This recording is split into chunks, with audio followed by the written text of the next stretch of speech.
UConn We're Sports learning, this Adam. weekend. Oh, my God, We're learning. Adam, it's so crazy, some of the rules in field hockey. But for you, buddy, what are you doing? Hey, Adam.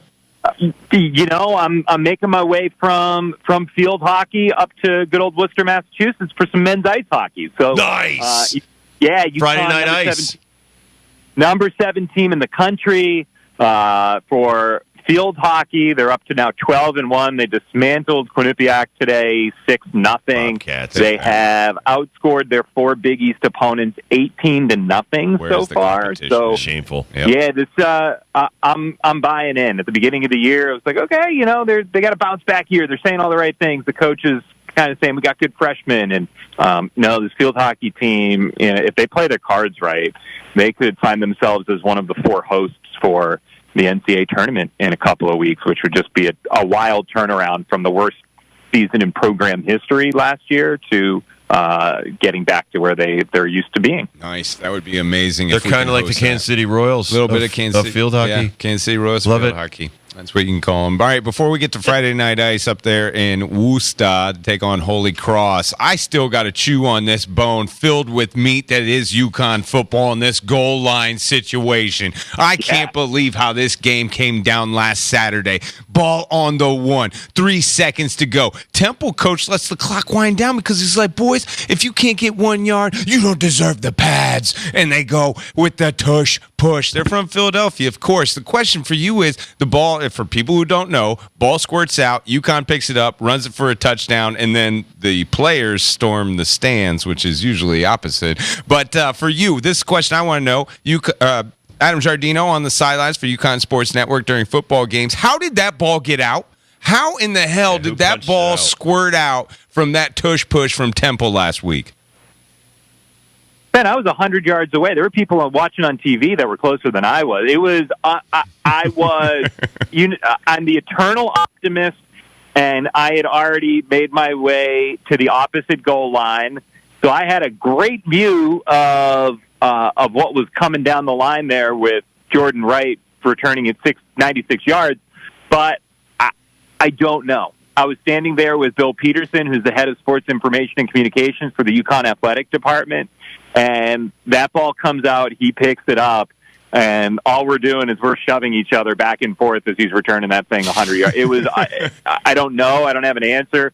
Jim Mora didn't have an answer when we asked him about it post-game because Jim said, and this makes sense, that in that situation from the coach's position, he said the ball gets snapped, and Jim just starts watching the side judge to see, okay, do the hands go up for a touchdown call? So he's watching the side judge, and then all of a sudden he's going, wait, there's no call coming in. He turns his head to his left and Wright's at the 30-yard line with 70 yards still to go, and he's going, what happened? Because he wasn't watching the play. So you can add him to the list of people that don't really know exactly what happened there in that pile. Well, I'm 50-yard line behind Temple. That's where my tickets are. And to see it from where I was, it looks like they're trying to go off right guard or off the center to the right. And somehow the ball squirts out. I still don't know how it happened. Then you see Wright pick it up, and you're like, there's no way this is happening. I've watched so much football from when I played midget football. I've never, ever seen it. 96-yard return. I mean, that's actually one of the most spectacular finishes to a game because it was 3rd and 1. It was 4th and 1. Yeah. They not only stopped them once, they stopped them twice. And like Ben said, I think he ran it from 11 down to 1. Like, this game is ending on this play, and yet it like went on for like 20 seconds. And for me, I'm like Ben though. I'm still irritated with the student body, man. The fact that there's no one in that end zone to greet those guys as they're celebrating. Listen, this is a hell of a UConn team this year. No lie. You know, I've been back here 10 years covering UConn football. This is a great team coached by some great coaches. People need to come to these games because you never know what's going to happen. I asked you this last week. You never know what's going to happen. Now, this week there's no game.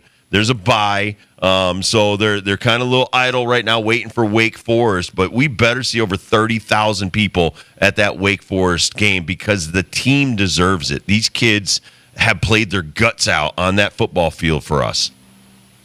No doubt. Absolutely. And honestly, just thinking about that win specifically, as I was reflecting on it, and I didn't have time to reflect on it in that moment, but it is the exact opposite. When you say the universe, if you believe that the universe balances itself out, that is the exact opposite of the extra point block last year against Utah State that would have sent the game to overtime in the final minute of the game, where you go down and you score what you think is the game-tying touchdown. And the universe took that one away, and it gives this one back. And it was, to think about all the things 2 years ago that had to go right for UConn to get to 6-6 in a year, win 5 of their final 6 games.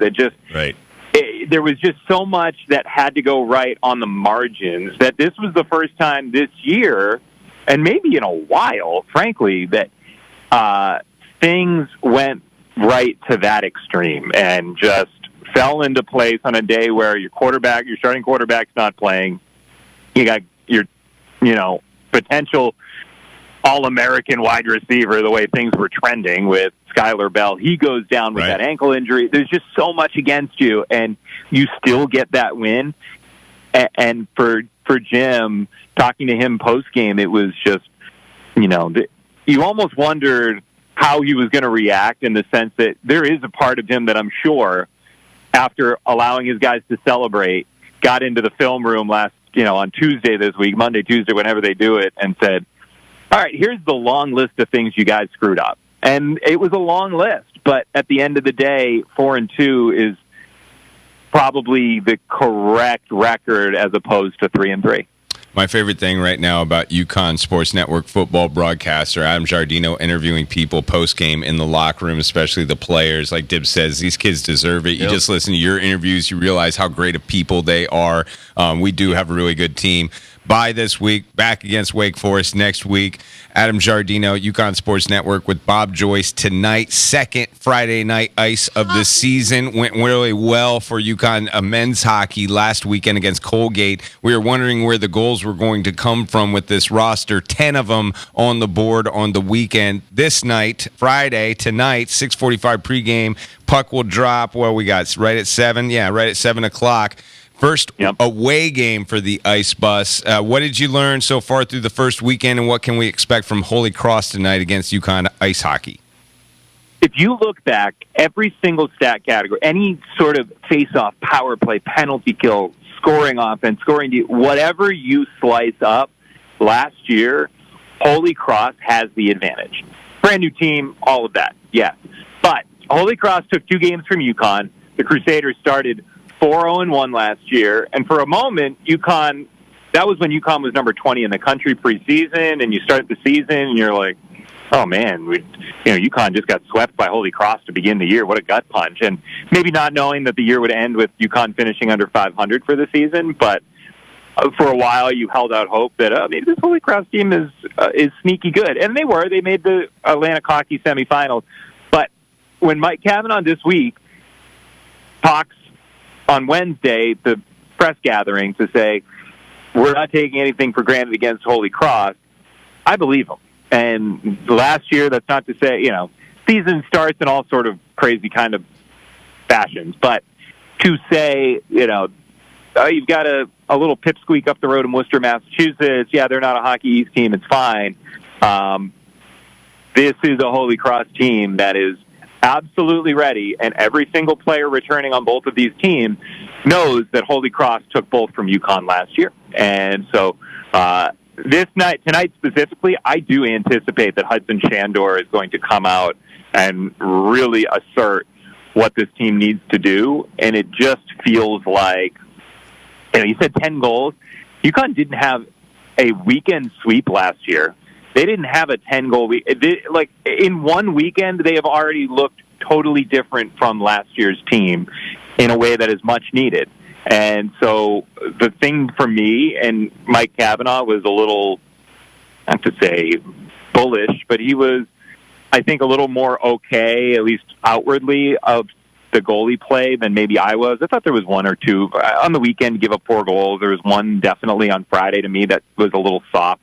A shot from the outside, maybe there was a screen, maybe there wasn't, but it's a goal you just can't let up in at that point, what was a 1-0 game. It ended up getting tied and then going on to be a blowout UConn win.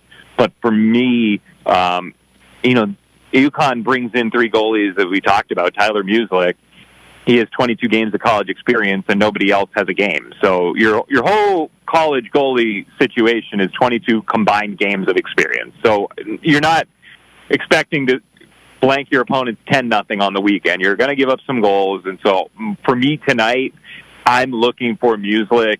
He can give up 2 goals, but I want to see Holy Cross earn 2 goals tonight, and I didn't necessarily feel like Colgate earned every last drop of what they scored last weekend. Talking to Adam Giardino, UConn Sports Network. Friday Night Ice. It starts at 6:45 tonight when they knock us off the air to get the pregame in there before the game at 7 o'clock. They turn right around, and they're not playing Toscano tomorrow. They're playing XL Center tomorrow at 3:30. Now, in pro baseball, man, when you do a turnaround like that, a night game into a day game, that is not easy. Hockey's way tougher than baseball. Explain that even on young men's legs or women's legs, what that does to you coming right back tomorrow at 3:30 playing after 7 o'clock tonight.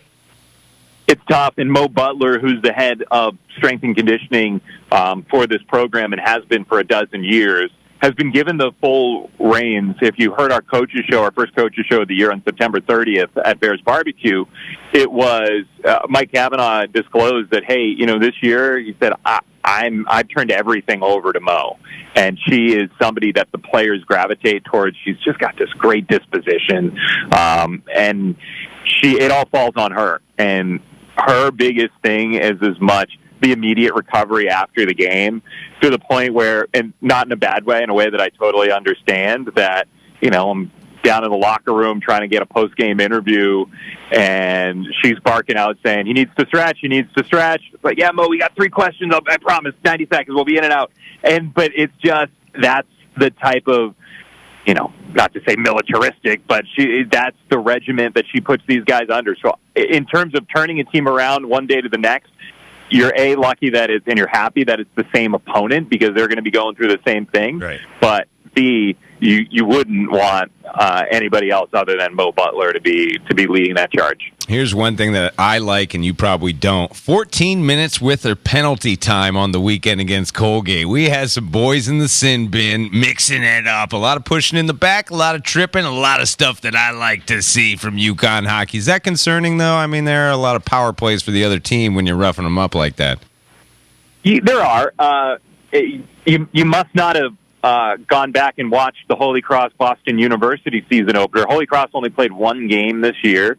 They lost 5-2 against BU, a top 3 team in the country. But that game featured 25 penalties and 82 penalty minutes. Hell yeah. Yeah. Now we're talking. 5-minute majors. So what Mike Cavanaugh said when Bob Joyce asked him about that this week, Bob was the one that had done that dig. He was like, what did you see in that game? And he said, some games just trend that way.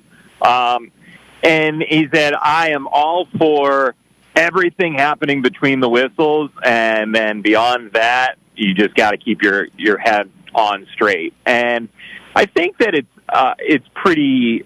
I think Cav has a pretty consistent approach with, hooks and trips he hates. Everything else he can live with.